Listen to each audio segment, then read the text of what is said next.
Hello and welcome to today's live learning. Have you had enough of living the way society asks? I'm Peggy O'Neill and I'm the founder of Answering the Call, and what that means is that we answer that longing, that yearning for there must be something more to life. Is this all there is? Because that's the invitation. That's grace inviting us to come home to ourselves, to know who we truly are, our essential nature, which is that we share our being with everyone and everything. And the experience of that is peace and love, fulfillment, meaning, purpose, happiness or joy, contentment. And and once we know that, who we truly are, then we want to begin exploring, oh, then how do I uniquely express that knowing? How do I express the uniqueness that I must be here, that I am here to express because I'm here, I exist, and I'm one with everything. There is something uniquely here for me to bring to the world. So thank you for being here. If you're here live, please say hi. Say hi that you're here. If you have any questions or comments, hi Sharon. So happy that you're here. If you have questions or comments at any time, please post them and I'll get back to you before we wind up today. And if you're watching this on replay, please put in hashtag replay. If you have any questions, comments, I will answer them. So let's get started. Have you had enough of living the way society asks? And we're going to explore this. One is that another way to ask that, have you had enough of living the way society asks, is what is important in this life?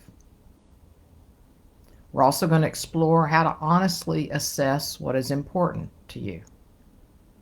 And if you decide to follow your heart, how do you stay true to this path? So, what is important in this life, and have you had enough, in other words, are both ways of us asking ourselves to honestly assess how we're living, and honestly assess that, and admit the rationale and motivation for what we're doing. So what does that mean? So an example is that there are a lot of people that say what really matters to me is my family.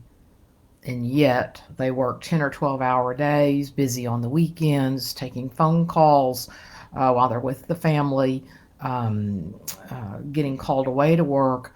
And so there's nothing wrong with that, but we can be honest with ourselves. Because whatever we spend our time on, our attention on, that's what we're saying truly matters to us. So what we're paying attention to all the time is what matters to us. So let's say if I'm worried about my weight all the time, if I'm worried about money all the time, if I'm fretting over a particular relationship, then all those are letting us know what matters to us. So let's say I'm fretting over a relationship. So what are we saying really matters is the fretting, because I'm staying with the fretting. I'm not being with that relation. Now, we can have a long conversation about this, but I'm not being with the relationship in a way that the frustration, the fretting, isn't there anymore. There are lots of ways to go about that. Today, we're just talking about how to assess and to honestly assess what matters to us. And there's nothing wrong with this, so please don't hear this like you're doing anything wrong. Society bombards us with what ought to be important. Making money, working really long hours. And yes, we need money. We want money. But it's our relationship with it. So really paying attention and being honest with ourselves. Where are we spending our time? Where is my heart truly? Where is my mind truly? That's what's going to tell us what really matters to us. At this point, can change right this minute, but we want to be honest with ourselves, because otherwise we can't really look at how else we might want to live, what else is possible for us. We've got to be really honest with ourselves first. And then we can look at too, part of this, the assessment, is the rationale and the motivation for what we're doing. So, what do we tell ourselves about why we spend so much time working? We might say, because I love my family, well, we probably want to look a little deeper. What do we, if we're spending this much time working and yet we think our family matters, then what's really motivating this? Maybe it's fear. Maybe it's a feeling of lack, insecurity. So, all of that is what we're saying really matters to us because that's really what we're focusing on and what is underlying what we're doing. So, we can look too at what governs our activities of the body. So, what are we doing with our body? What are the actions that we're taking? And what does that say about what matters to us? So, let's say I do want to be healthy, but then how am I acting with my body? Am I doing the things that keep me healthy? What I'm feeding it? How I'm engaging with it? Am I sitting too much? I mean, we are all very clear. We are all sitting too much. So again, nothing wrong, but if we're sitting all the time, then we're actually saying what's more important is sitting and the comfort of sitting than the types of things we know that it would take for us to have a more alive, awake, healthier body. Not a more healthier body, but a healthier body. What are we talking about? That reveals a whole lot. Exactly who we believe we are and our view of the world and what matters to us is what we talk about. So you can notice by everything that comes out of your mouth exactly what you believe and what matters to you. That one's really easy. And then the mind. What are we paying attention to with the mind? What's our focus of attention all the time? Do we stay focused on the same thing? Or are we relaxing the focus of attention so that we can be in the stillness that we are?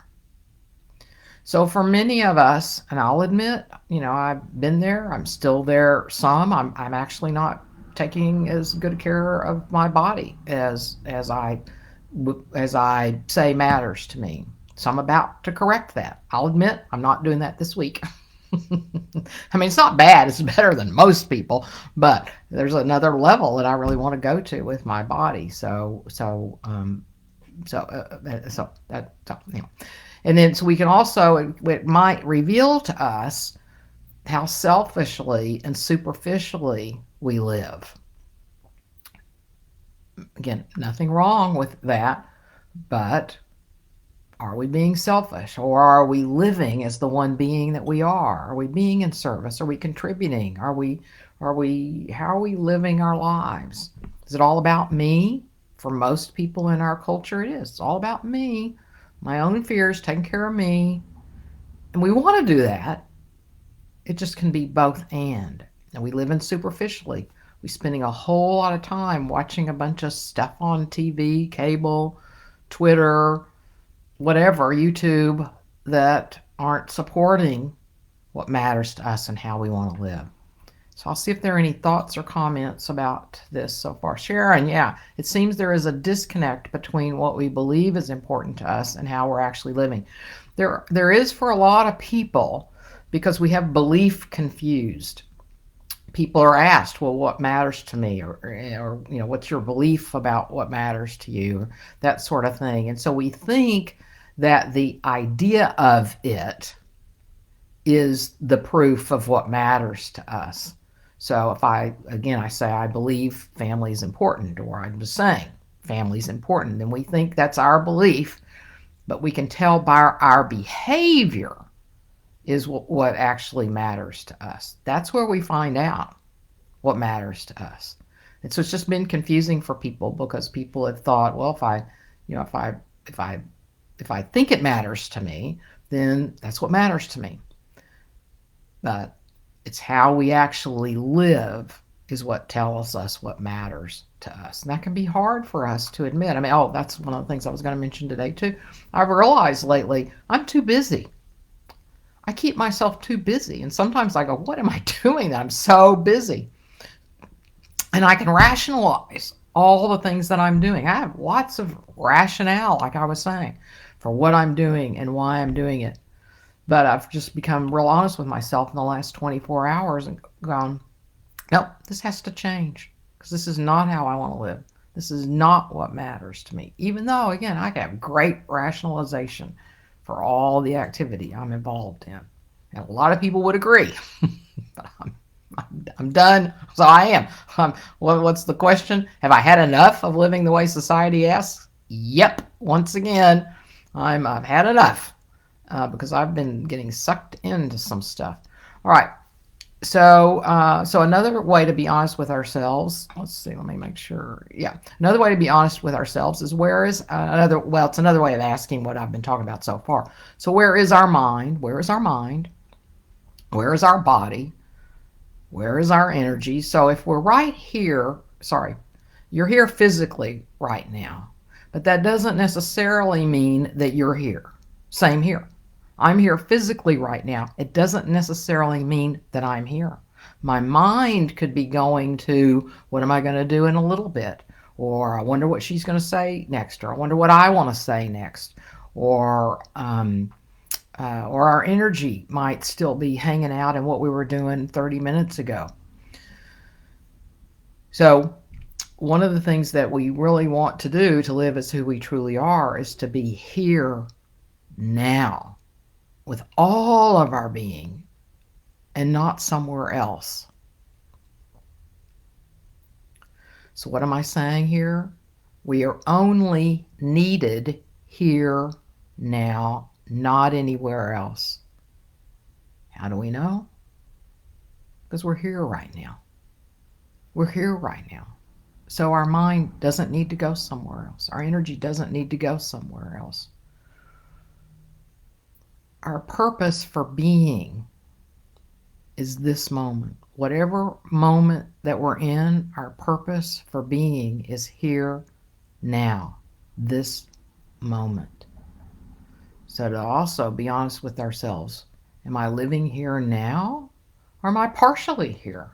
Again, nothing wrong with that, but we'll be partially present, partially living. We'll be, we're out of being out of alignment with ourselves. So do we have a partial heart for knowing and living as who we truly are? Do we have a partial heart or a full-hearted heart? And the last question, if you decide to follow your heart, so is your heart to live as who you truly are? That's what I'm offering here. I believe the heart of all of us wants to live as who we truly are, knowing that we're one with everything, that who we truly are is love and peace and happiness and fulfillment. So if we decide that we want to follow our heart, because our heart knows what's possible for us, how to live, how to be, how do we stay true to that? And what it really takes is dedication or resolve. It's a sort of resolve. It's like it's an unwillingness to do anything other than that. It is said that the Buddha said, I'm going to sit here under this tree until I'm enlightened. It's like that. And then he was enlightened not too far after that, according to the stories, not too long after that. It's funny how dedication is, and I'll talk about that in a minute too. So dedication means that when we notice our thoughts wandering off, that we relax our focus of attention from that and allow ourselves to be fully present. That we notice that if we're saying we're going to take care of our bodies in a certain way, that we do that and don't allow ourselves to stray. It's actually pretty. It's easier than most of us make it out to be. A few years ago, when I was really eating this particular diet, it's the Stephen Gundry Plant Paradox diet. I mean, it's not a diet, but it's a way of eating, that kind of diet. And I was fully dedicated to it, and people would say, you're so disciplined, you're so disciplined. I thought, no, that doesn't feel like discipline, because discipline to me means like willpower, and you're going to muscle through it, and you're going to stick with it, and you got to make yourself do it. Didn't feel like that at all. In fact, it felt like freedom, because I was so clear, this is what I was going to do and how I was going to live. It wasn't that hard. I mean, it was a little challenging when I'd go out to dinner, and I'd have my nuts in my little special bar and didn't order what everybody else was ordering off the menu. But Well, what are we there to do? We're there to socialize, have a good time. It didn't really matter to me what I ate. So, but that's what dedication is where you're so clear that if something's trying to pull you off, which it will, and we'll get distracted. Our thoughts are going to take us away. Our body's going to kind of want us to go other places. Our emotions, our energy. But as soon as we notice it, we come right back. We come right back. Let me see if there are any questions or comments before I keep going. Okay. So it takes dedication. So how do we stay true to the path? It takes dedication, a full heart. Um, and life responds. Oh, I said I'd come back to that. Life responds to dedication. So I've noticed lately, every time that I um, remove another veil, if you will, every time I realize that I have a belief or an emotional pattern that's not in alignment with who I truly am, and I sit with it, and I bring that resolve to allow it. I'm not trying to remove it, so it's there, but I'm not focusing my attention on the emotion or the thought, belief. And I'm so present with that, knowing that it's not getting my attention anymore. It's back, I'm back to neutral. It's like it doesn't even exist. Whenever I do that, I notice some things start happening in my life. I'm hearing from people out of the blue that I hadn't even known that I was going to hear from. So that's been happening a lot lately. So I read this recently that life responds to dedication, and I'm really seeing that in my own personal experience. So as we resolve and keep clearing this up, our belief patterns, our emotional patterns, and keep aligning with who we are, life responds to that. Again, I've got to emphasize nobody's doing anything wrong. So if you haven't had enough of society or it seems too challenging, then that's okay. Not making anybody wrong with this. That's okay. And yet, if maybe you're frustrated or you really want to live as what's possible, then this is what it takes. This is an opportunity for you to go, oh, yeah, it's time for me to take an honest assessment. It's time for me to um, to decide: am I going to follow my heart and stay true to it, or not? And at least that'll eliminate some suffering because you're not keeping yourself confused and making yourself wrong or something because you're not. But it's an honest assessment all the way through is very important. So let me see if we have any questions or comments. Okay, and after today, feel free, if you're watching this on replay in Facebook, then again, put comments in and I'll respond. Or if you're watching this on YouTube, please email me with any questions or comments, Peggy at Peggy-O'Neal, that's ONEAL.com. And I have an announcement a week from today, in fact, August the 24th. I'm leading a complimentary workshop, Wisdomary Leading the Way of the Heart. And I'd love for you to join us. It's at 11:30 Central for an hour and a half, and we'll be exploring this way of working that I call Wisdomary Leading, where we begin to start leading our lives with, and our families, our teams, our organizations, the community, the world, with the wisdom of who we truly are. And it also is the way of the heart.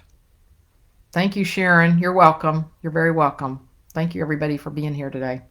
Hope to see you at the workshop, and then there will also be a Facebook Live next week. Okay. Bye.